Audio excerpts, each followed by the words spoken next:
Hey people, welcome to the Run Test. It's Kieran here, and I am heading out on my Saturday afternoon to do a marathon test, a solo marathon test at that, on my own around the streets of West London in the new Under Armour Velociti Elite carbon racing super shoe. Gonna go and see how this holds up to a marathon test. The aim here is probably not to run the whole thing at full out marathon pace, but I will have sections of it at marathon pace to test how they are, and particularly saving a bit of energy to do marathon pace deeper into the run, so I can see how they are on tired legs when you're trying to hit a target pace. So without further ado, I've been procrastinating an awful lot today before going out and doing it. I better get crack on with it, and I'll get you updated on the way.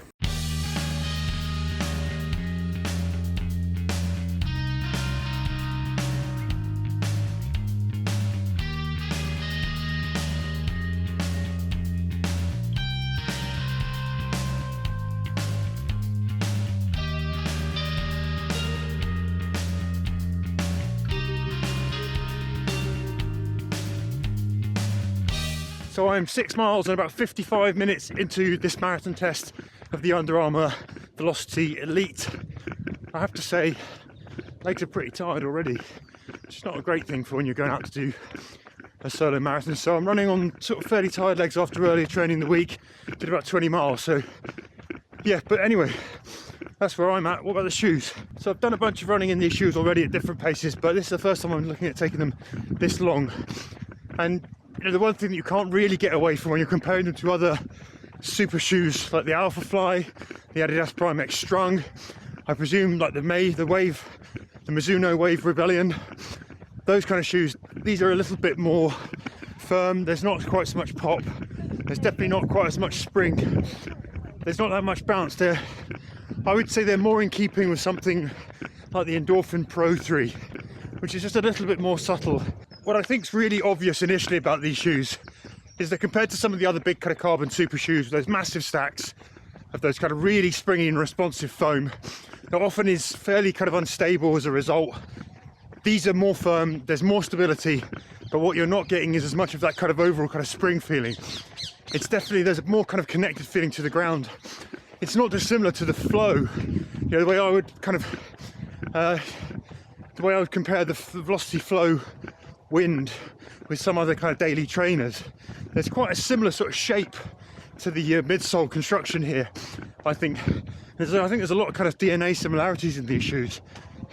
But so far on quite tired legs already, I'm sort of feeling like I'm not getting the rebound that I might get from other super shoes in these. That's not to say I don't like these shoes, and you know, this is the whole point of this marathon test. We're going to see what they have later on, because there is something to be said about that kind of stability. You've got a really nice platform. It's just a bit more subtle, and I think some people might like that. They are racy, and these are still a springy shoe, but I'm kind of talking about that in context of some of those other ones which are a little more punchy. But we're going to crack on, get another 6 miles. I'll do a little update when I get to halfway.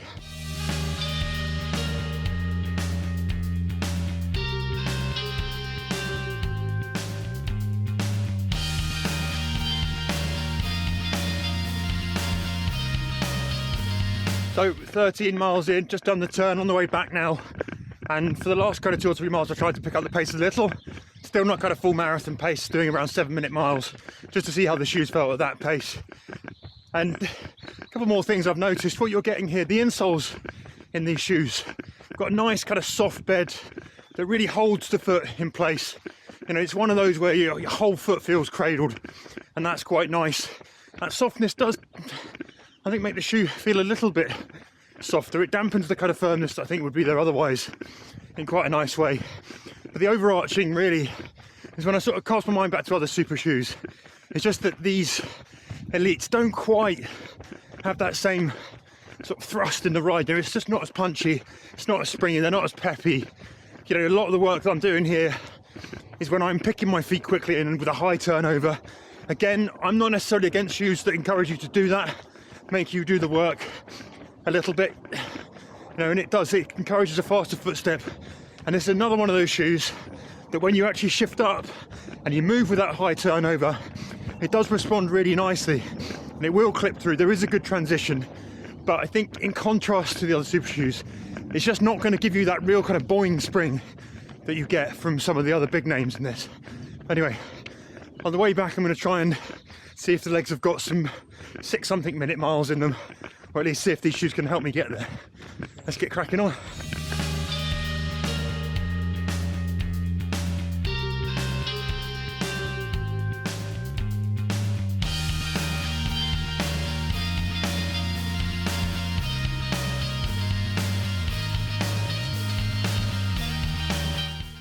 So coming up to the last 3 miles then, in 3:09 so far.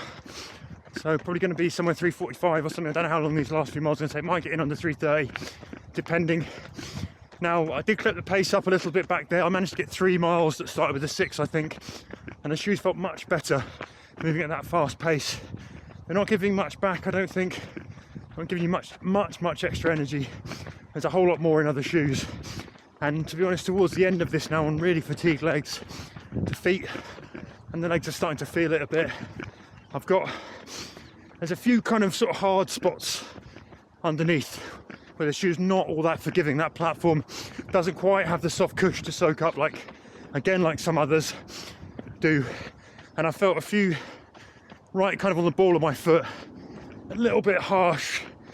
It's just, there's not much protection here. That said, it's very stable. So there's protection in terms of stability. You know, when you're dropping back a little bit on your heels like I am now whilst I'm talking to you on this camera, yeah, this is perfectly comfortable. It's a good platform to run off. You're not going to have to worry too much about wobble and that instability that can come from some of the sort of shoes that feel like they've got a higher wobbly stack. But overall, there's just not a lot of, you know, when you really need it now, need a little bit of extra help, I just don't feel like it's there in this shoe.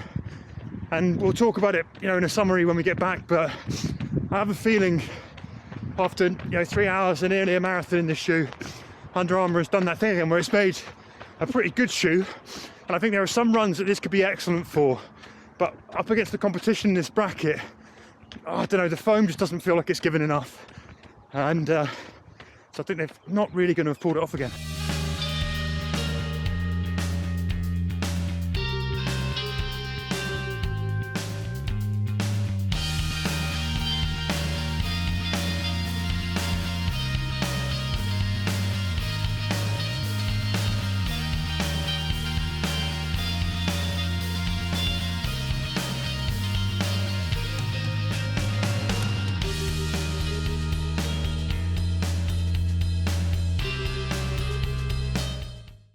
So that is the marathon test done in the Under Armour Velociti Elite. I think I did somewhere around 3.5 hours, maybe a touch more.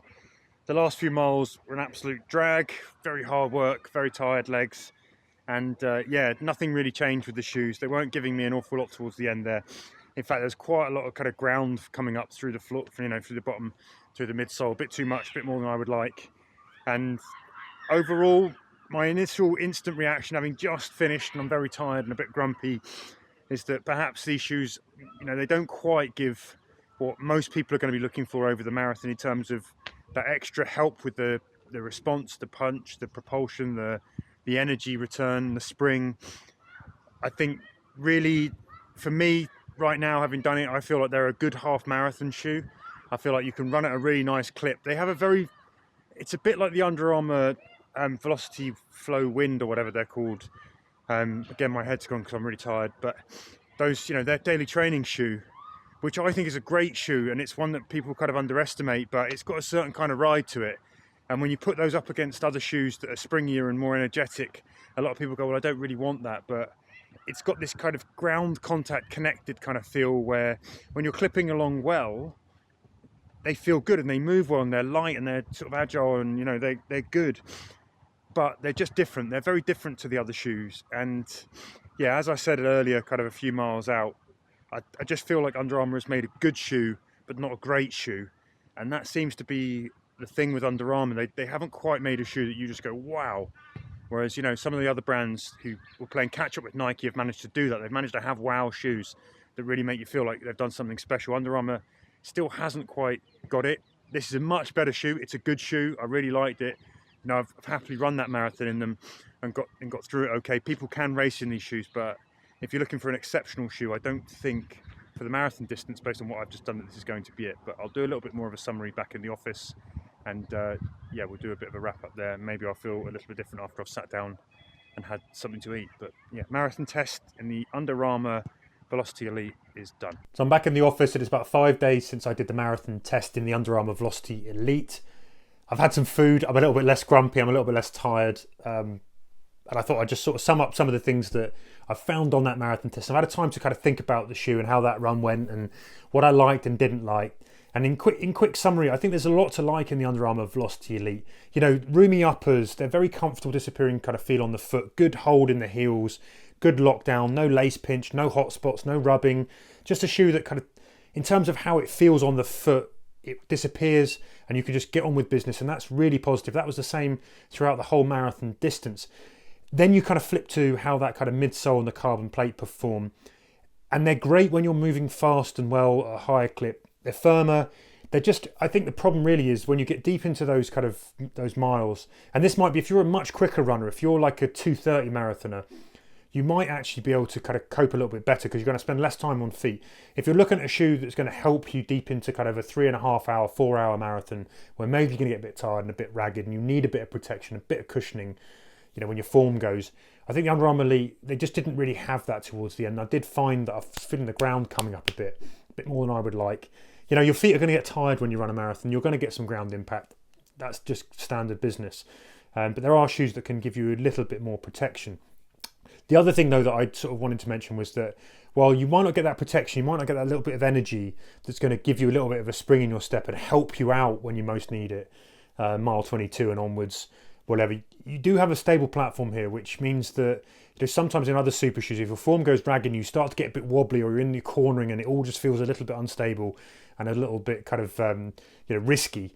These shoes don't have that. These are very, very stable, and you get back the stability. So there's a bonus to the way the platform runs deeper into the runs, but it's kind of a trade-off. Do you want that stability or do you want the extra kind of help?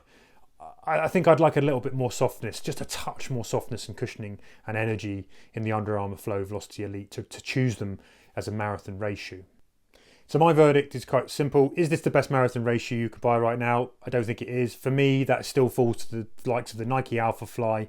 You know, I think you're still going to get more liveliness from the Adios Pro 3.